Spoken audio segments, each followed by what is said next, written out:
Hey, Shalom, Akim Shalom. First and foremost, I want to start off by giving all glory, honor, and praises unto Yahweh, Bahasham, Yahawashi, Bahasham, Racha, Kodash. I want to give double honors to the elders and apostles of Great Millstone, from whom I learned this truth. I want to say Shalom to the hopeful elect out there scattered abroad throughout the four corners of the earth. Right, so I got a very interesting video to show you today, which one of the brothers of Great Millstone actually put out, and I'm gonna be playing this video, and I'm gonna be going a little bit more in depth with it, because it made a few things pop up in my head, through the Spirit. The Lord put the Spirit on me to make this video, based on a few different GMS brothers. I believe the brother with the account that says Yahawashi is coming back. Right, and then GMS Get This Work, I believe, is the one that put the video out on this particular video, and it reads, Quetzalcoatl, the black god of ancient America. Okay, so I'm just going to let the video play out. It's basically talking about, the Mayans and the Aztecs, which are the modern day Mexicans, the tribe of Issachar, all right, which belongs to the Northern Kingdom, the Hispanic and Native American tribes of Israel. Okay, so you got the Northern Kingdom, which are the Latinos, Native Americans, and you got the Southern Kingdom, which are the so-called Negroes, okay, who are Judah, Benjamin, and Levi. Okay, so this pertains more to the Northern Kingdom, all right, and hopefully this will be edifying to the hopeful elect out there. So without any further ado, I'll go ahead and let the video play. Such a significant place in There we go, started from there. Who was Quetzalcoatl, and why does he hold such a significant place in ancient Mexican history? Let's delve into this mystery. Going back to around 722 AD in Mexico, Quetzalcoatl was recognized as the Messiah by seers and astrologers. This was no ordinary deity. Quetzalcoatl was a god who could perform many miracles, and he was always depicted as having a black complexion. But his influence stretches beyond that timeline. Quetzalcoatl, also known as the Feathered Serpent, was a revered figure even before the Aztecs, dating back to the 6th century AD among the Mayans, where he was known as Kukulkan.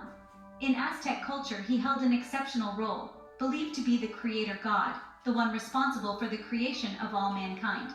Interestingly, in many older depictions, Quetzalcoatl, or Kukulkan to the Mayans, was depicted as black, a fact that was generally accepted among scholars and historians. But the question remains, why was Quetzalcoatl, a deity so deeply rooted in Mexican culture, depicted as... I just want to stop it right there and say, yeah, it was widely accepted. A lot of these things that are truth were widely accepted until Esau Edom, the so-called white man, put his grubby little hands on it and tried to change it, which we're going to go into some examples of that later. But before we get into the rest of this video, we want to take a quick second to tell you about our special limited time offer. We are giving away free copies of our newest critically acclaimed book, 13 Black Scholars Who Admitted There Were Black People in the Americas Before Columbus. This exclusive offer is our way of saying thank you for your incredible support and sticking with us on our knowledge-filled journey into true ancient American history. Dive deep into history with us and uncover truths that challenge what we've been taught. But hurry, this offer won't last forever. Click the link in the description and grab your free copy. Now, let's get back to the video. Quetzalcoatl was not just a revered figure in Aztec culture. His influence stretched back to the 6th century AD, even among the Mayans, where he was known as Kukulkan. In these ancient societies, the god was often portrayed with a black complexion, a fact that may initially surprise us. Yet, this depiction was not an anomaly, but rather a consistent theme in the visual representations of this deity. This portrayal extends to other aspects of his appearance as well. His hair, for instance, was often depicted as woolly. These features are not just artistic choices, but carry deep symbolic meanings that reflect the beliefs and values of these cultures. This depiction of Quetzalcoatl as black was widely accepted among scholars and historians until recent times. The understanding of Quetzalcoatl's black complexion was so widely recognized that on July 7, 1945, the Indianapolis Recorder stated, Quetzalcoatl was recognized as the Messiah by seers and astrologers and was depicted as black with woolly hair. Quetzalcoatl's black complexion was more than just a physical trait. It held a symbolic meaning that resonated deeply with the people who worshipped him.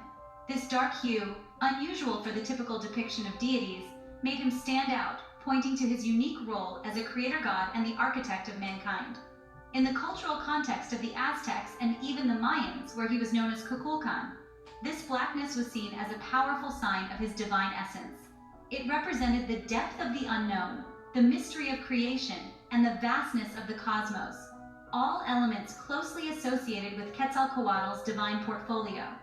The black complexion of Quetzalcoatl played a significant role in shaping the perception of this deity. It added layers of depth and intrigue to his persona, making him an enigmatic figure to be revered, feared, and admired. Despite the passage of time, the mystery and allure of Quetzalcoatl continue to fascinate historians and enthusiasts alike, making him a timeless figure in the annals of history. Trust us when we say, this journey through America's hidden black past is just beginning.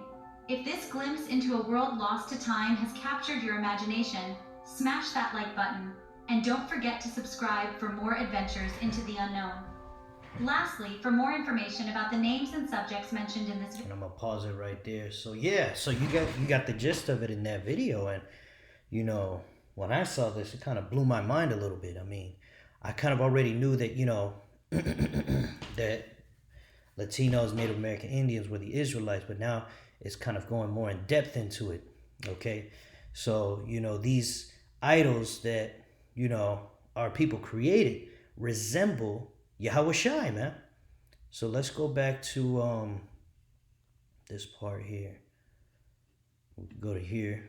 Okay, so as you heard in the video, it said that you know, that this Quetzalcoatl was a so-called black man who was the Messiah, who performed many miracles, okay, and who was the creator of everything, okay?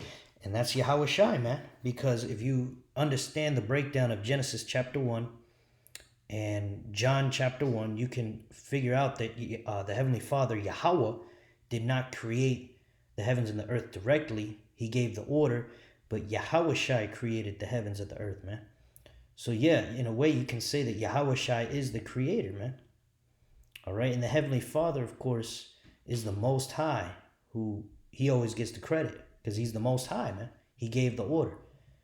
All right, but actually, let's get that real quick just to kind of, you know, back that up. We're just going to go to John chapter 1, verse 1. We're going to start there, and it says, in the beginning was the Word, and the Word is Yahawashi, okay? And the Word was with God, and the Word was God, okay? So, you know, those of you saying that Yahawashi is not God, that's false. He is God, okay? We are to worship Yahawashi, okay? Now, of course, we make the separation and we understand that the Most High Yahweh is higher, okay? So, but we worship them in that order, Yahweh and then Yahawashi. Verse 2, the same was in the beginning with God, okay, which means also means powers. If we break it down, going down into the word God means a power, okay. But the point is in verse 3. All things were made by him, and without him was not anything made that was made. So you see, Yahawashi created all things, man. The Heavenly Father created Yahawashi, and Yahawashi created all things. All right, and that's actually the first video I made on this channel, so y'all could, you know, watch that if you want the full breakdown of that. Okay, but as you can see, you know, they created this idol based on Yahawashi, man. So you got to ask yourself, how did they know who Yahawashi was, man? Did they have the scriptures, you know? And it's, I believe they did, but also I want to go into the fact that, you know, Yahawashi actually went over there to the Americas after he resurrected from the dead, okay? Because you know that, you know, it was the Negroid tribes who were over in Israel during the time when he was walking on the earth, okay? But after he resurrected, he made a point in John chapter 10, verse 16. It says, and other sheep I have, which are not of this fold, them also I must bring, and they shall hear my voice, and there shall be one fold and one shepherd. See? And that's going into the two different kingdoms. You have the southern kingdom and the northern kingdom, which Israel split when King Solomon sinned, okay? Which you can go back, I forget what book that was in, but you can go back or watch a GMS video on it. They'll break it down for you.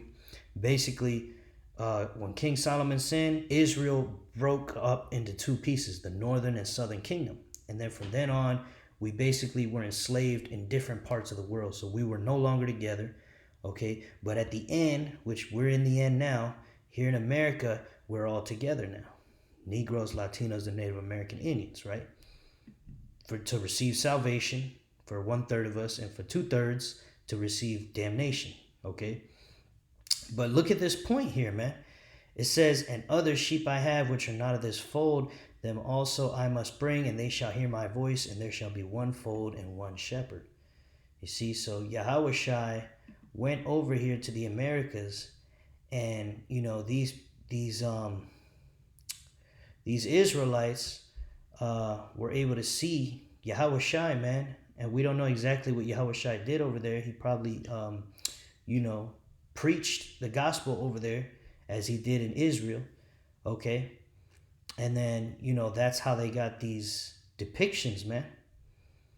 Because, all these other books were written on the other side of the world, like the book of Revelation, And of course, you got the Old Testament, so they would have known, if they had the Old Testament, which they did probably, they would have known that Yahawashi is a so-called black man, right? But that's the point there. They also saw him in the flesh, okay? But I also want to go into a few other points here. So here we have this particular idol, which is really Yahawashi, but our people went off and made idols and changed it up a bit. But as you can see, something very interesting. You got the broad nose, the big lips, so-called black man, but the nose is broken off. All right. Do you guys remember seeing that somewhere else? That's what they did with all these places in Egypt, man. Okay. Which really, many people believe that the so-called white man had something to do with it during the time of the Renaissance. All right. They had to, kind of get rid of, any evidence that the so-called black man could do anything other than be a nigga. Right? Like these great pyramids, and who built that? The Israelites, man. Our people built that back then, man. All right, when we were enslaved, And our people were also in a place of power. Remember Joseph? All right? Joseph was in a place of power back then, man, who at the time, he had more of a black man type of look. Now, Joseph is the tribe of Ephraim, modern day Puerto Ricans, which a lot of them are all different shades, man. Usually a little bit more light skin than dark skin. All right. But the point being, it's a way to erase history and to make it look like, like our people ain't shit, man. Which the so-called Africans, there's Israelites over there too, but most of them are Hamites. Most of those people in Africa are not our people. Just because they look black doesn't make them our people, man. All right, but I just want to make that point real quick. And then also, the brother Yahawashi is coming back, brought out that in Puerto Rico, in, the ancient time, it was called Boriquen, the island of Boriquen, and there were the Tainos there, okay, and they worshipped a god named Yaya, and Yaya was looked at as the creator, or the omnipotent power, and then he had a son named Yayael, and the story goes that he had to sacrifice his son Yayael. Where do you think they get that from, man?